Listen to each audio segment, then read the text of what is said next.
Sorry. We're driving south, like in the Sierra, we call it the south, but like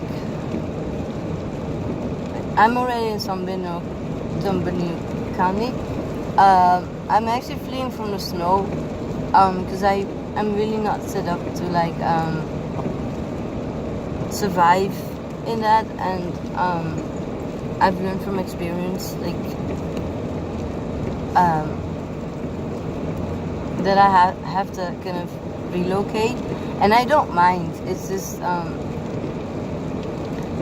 it's still always kind of a challenge of where to go next, and it's raining pretty badly. My my animals are cozy asleep. I don't know if you can see them. Here's Aki. Hey Aki. And yeah, we're just making it through. It seems like a piece of desert, but it's also public land again, so I could just pull over. This is not very smart to pull over. I'm losing daylight. If it's really 2:42. We made several stops, so I'm not feeling very well in this weather.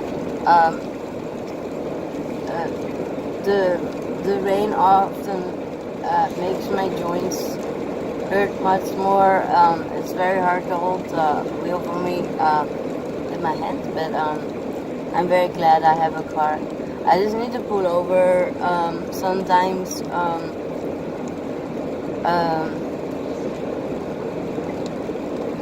To let other cars by so that I can drive at my pace, but and just to keep it as safe as possible. And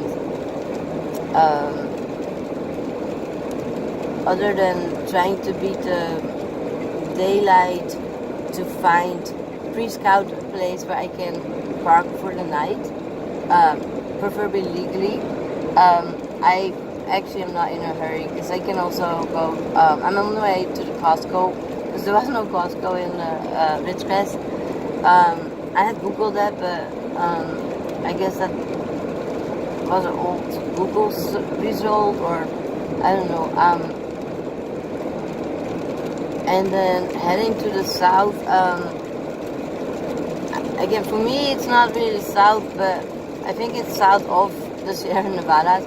And then for me, like Slab City, the off-grid community, is more like located in the south, and Holtville, because that's like really near the Mexican border. But we call this the south in the Sierra Nevadas. There's much more diversity, race-wise and class-wise, and I didn't mind being there last time. I don't mind really being anywhere in the public lands because it's just kind of neutral.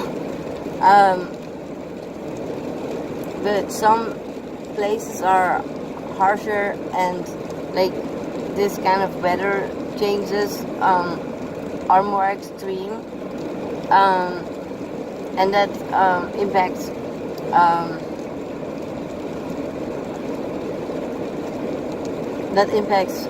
where I can be actually. Again, I think it's a small inconvenience compared the pros I get out of being able to live in this car and mostly outdoors. But I don't think it's for everyone, and I definitely had to like get used to myself basically being able to be miserable after a while. With this kind of weather, it starts to wear down quite fast actually, but after a while you're like kind of fed up with yourself, and there's no one really to blame, like except for you know, to look at myself and say, you know, what can I do differently to make it easier to get through these moments. And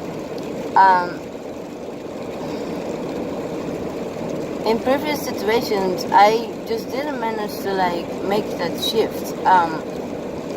There were a lot of other outside influences and sensors that often overwhelmed a lot, so much that that's not proper English, but a lot of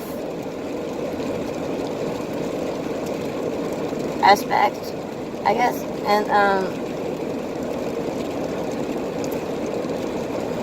like being in nature, that peels off kind of that a lot of like other influences, man-made.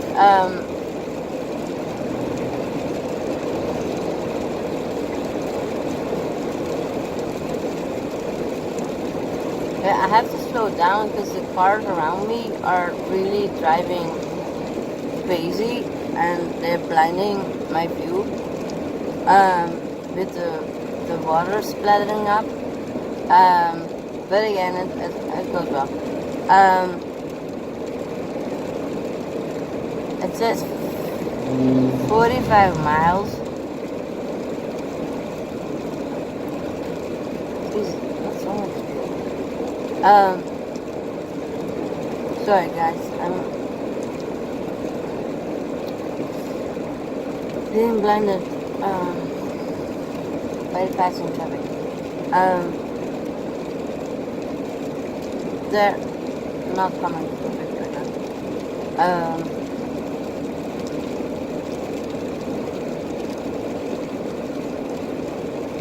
And the driving through like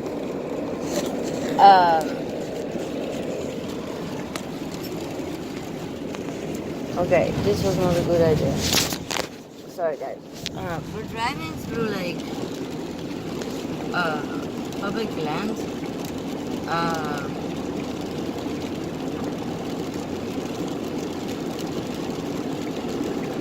Okay, slow down.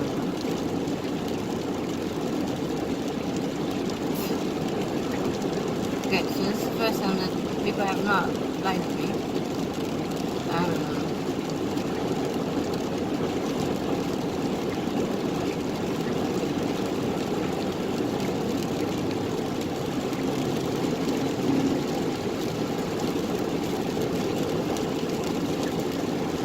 Okay, there we go again.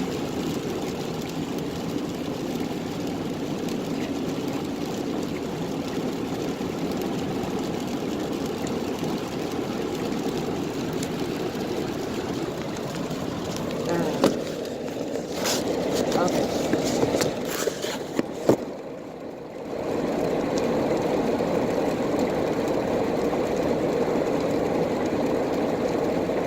I'm driving 65, and this is, I believe, like an interstate road, so that's kind of the maximum speed limit. And then in this weather, it's not very smart to go faster for me. And to be honest, most of them aren't going much faster either. It's just kind of splattering.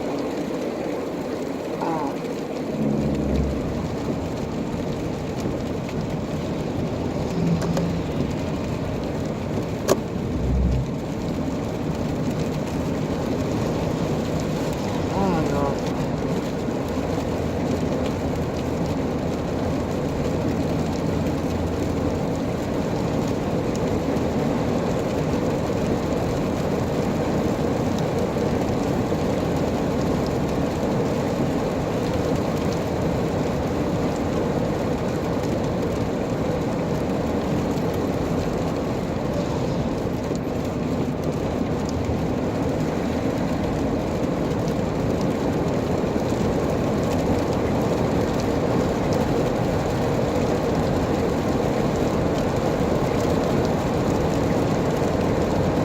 Sorry guys. I'm gonna focus on the weather and the road, but I'm like, I'm sticking with the speed limit.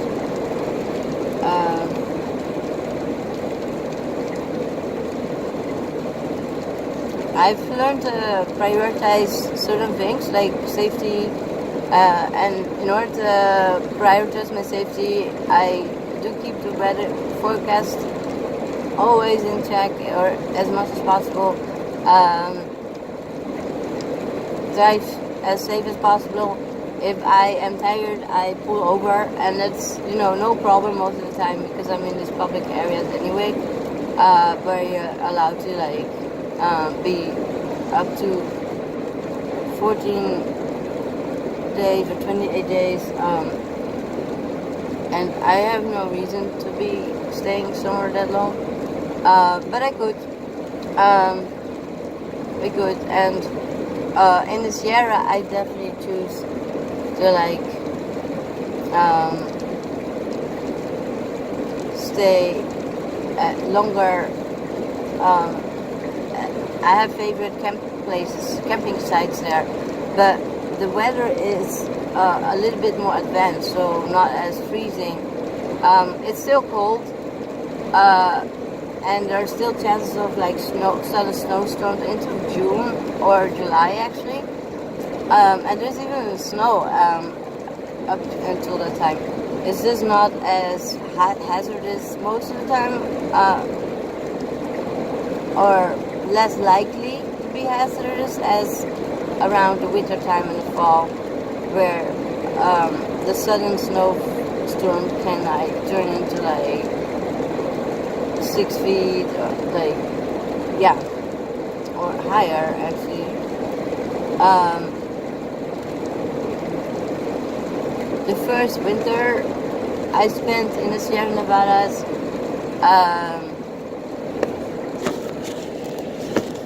was like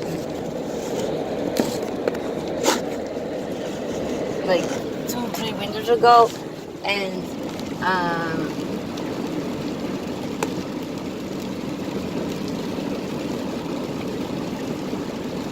it was just a very tough winter.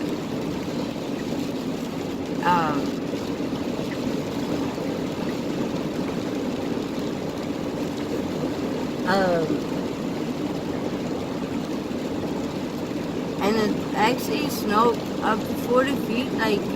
I'd never been in such high snow. I had to go into town, and this pharmacy was snowed in. There was no phone pharmacy. It was completely covered in snow over the top, and even parking. There were all these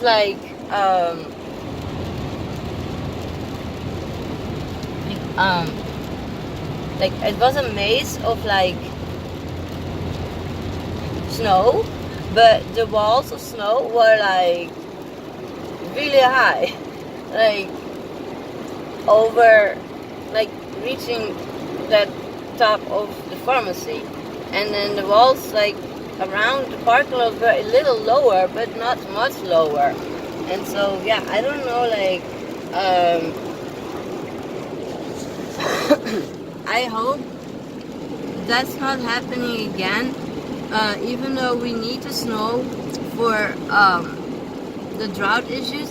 The problem was that also that upcoming spring, when I came back from San Bernardino, aka from the south, I had car trouble and I got stuck there at Sage Flats, that I pointed out in another video, I believe 2 days ago, where we actually stopped there again near Alanja, a little bit south of Alanja. But we got stuck in a heat wave, and it was 120, 130 degrees for several days, and that caused the snow to really melt rapidly, overly quickly, and caused all these floods everywhere. I was stranded just in the right place, but I ended up in all these small towns, Independence and Lone Pine and Big Pine, before I made it back to Bishop. And I was trying to take hikers like PCT specific trail hikers with me, and I could do that a little bit easier back then because I had a van that sort of was working, and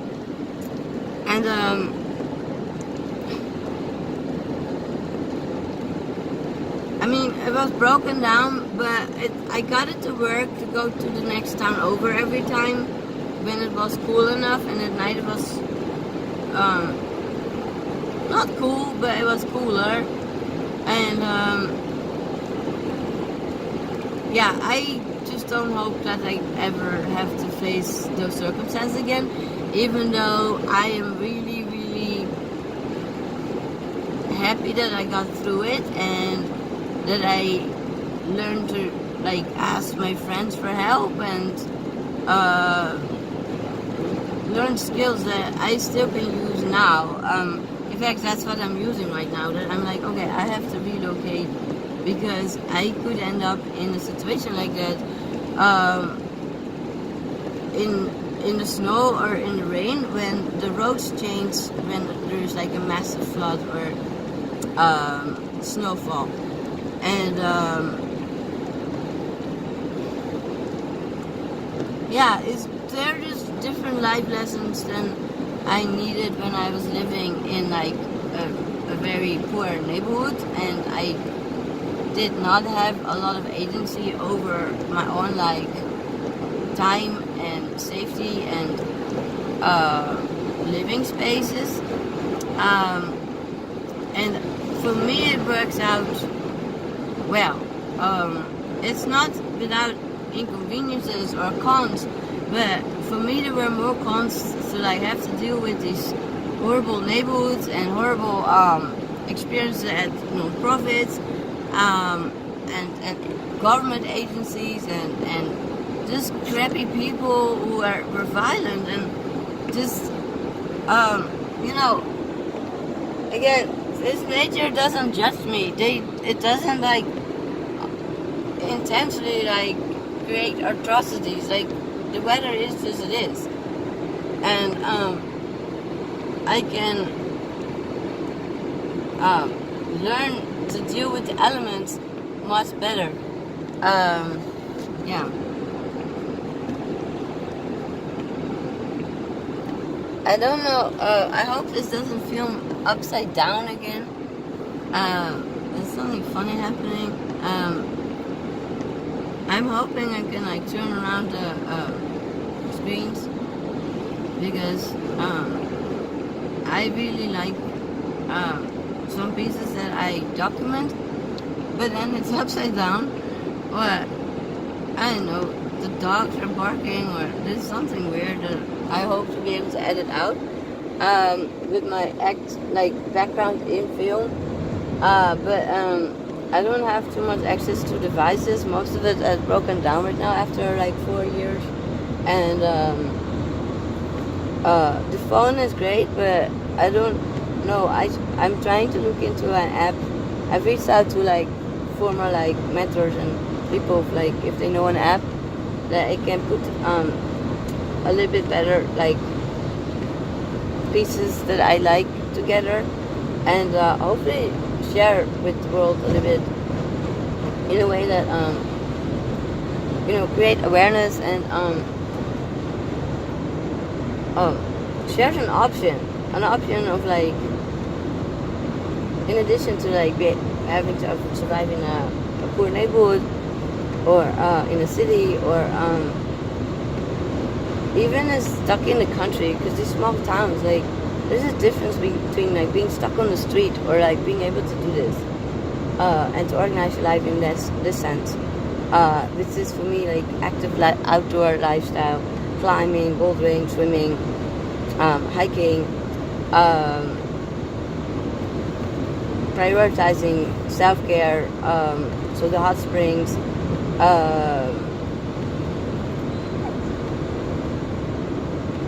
wait, Kakini. Oh, are they waking up? Are you waking up?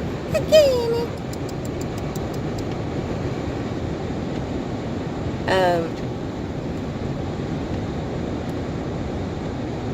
And I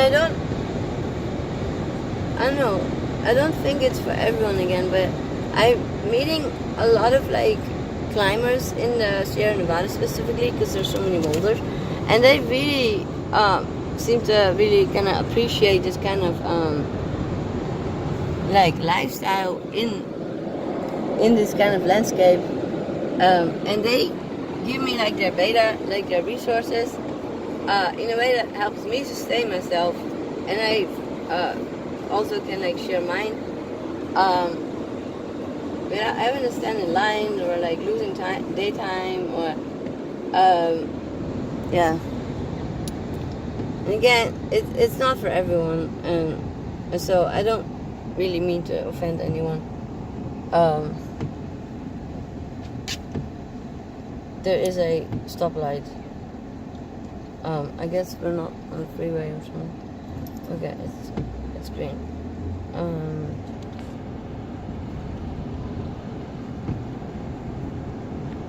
Okay, there are new buildings. And so this is what you see quite a lot. That there's like a combination of like new and then like art or decoration that reflects the environment. So in this case, the desert and the plants.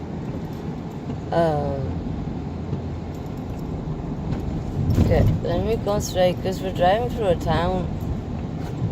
And so I kind of missed this town. I don't believe I've actually passed this before. We're also passing a truck stop. I haven't taken this route, I think, before. I took another route to San Bernardino last time, I believe.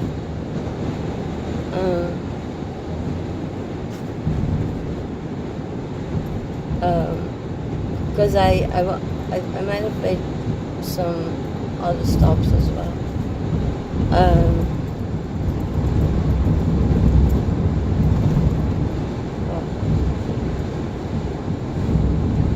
Wait, I'm going 55 to 5. I hear a beep.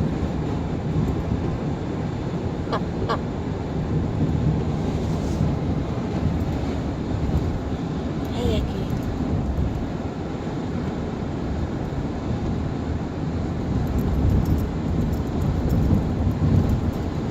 Everyone is kind of waking up. It's kind of time to like stop.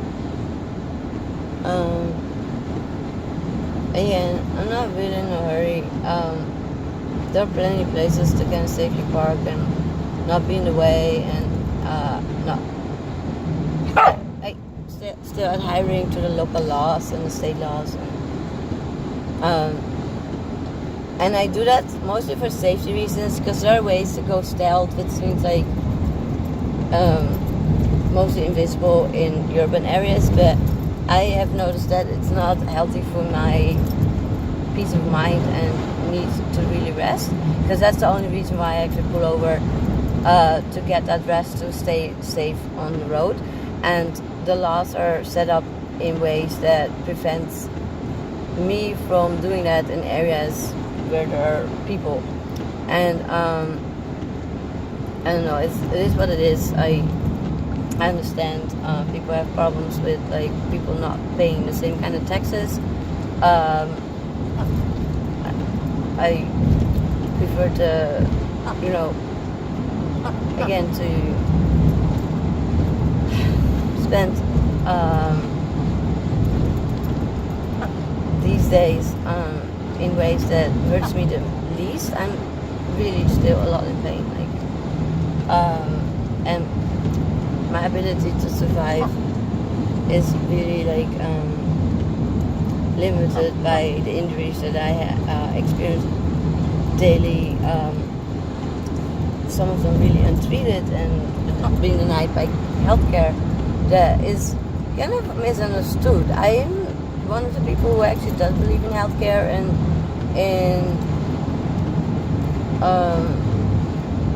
that I need to access care, and I continue to try it, but I also don't have the best experiences, and I've been learning to kind of to hang in there, but also to be a little bit more selective.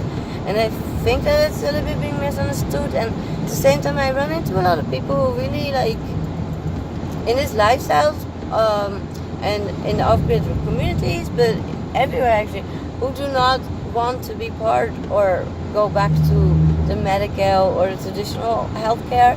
And I totally respect that, but I don't really feel I have that choice. I just experienced a lot of obstacles, and it takes me a little longer to get the right support and to find the right places to like continue my healthcare. But I do it, because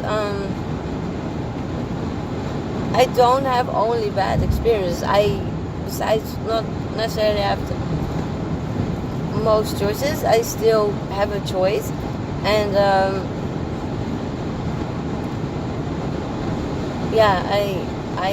I'm always up for trying new treatments and also contributing to like what happened to certain medication with me. I know, I'm trying to get off the road. It says 26 miles. Again, I'm not going too fast. And because I've been in the San Bernardino gated south before, I kind of remember a place where I can park, and you'll see the dogs who kind of also remember that we've been there before. That's actually how I do that. I make sure that I stop at places that we've been before, so that they can connect to the senses that reminds them of having been there before, like smell, temperature, even air pressure, sounds, visual, anything like that helps them like build that inner map. And the dog seems to have it a little bit more like she's actually nosing where we're going all the time. And of all of us, she's actually the one who can like find the car back, like spot us. We're all like lost most of the time when we go like adventuring, and it's another thing I've learned: don't get lost, because there's not always an opportunity to be found in these public areas or national forests. So that's like really important. But okay, I'm gonna try to pull off the road there because it's like, again, we're heading towards Joshua Trees actually, and that's kind of shut down for the during the shutdown government, but it will be only available for me anyway. Oh, it's closed. Oh no, it's not closed.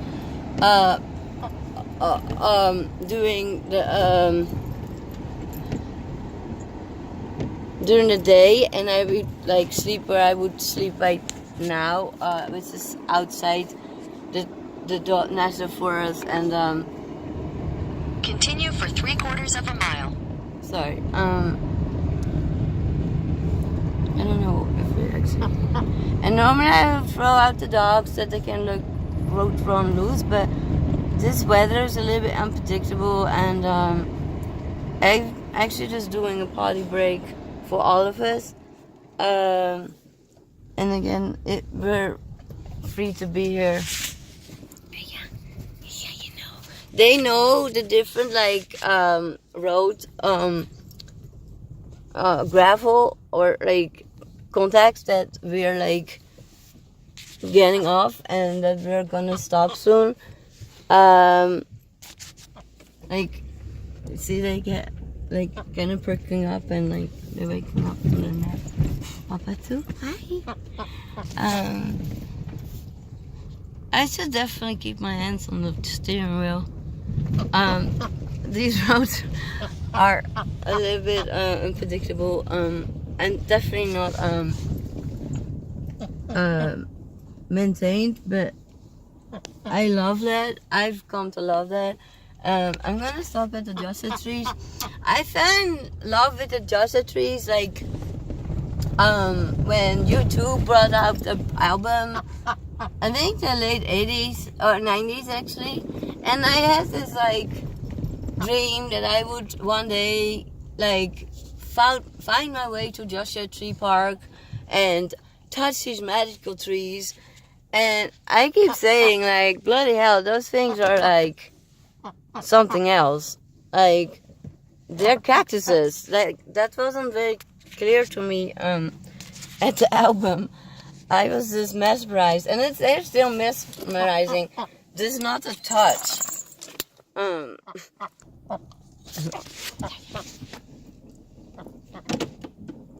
This isn't still.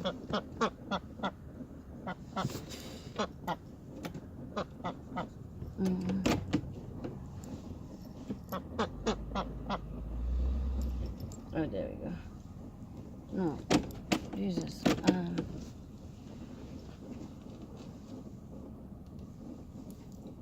No, I don't know what to do. 1 second. Jesus.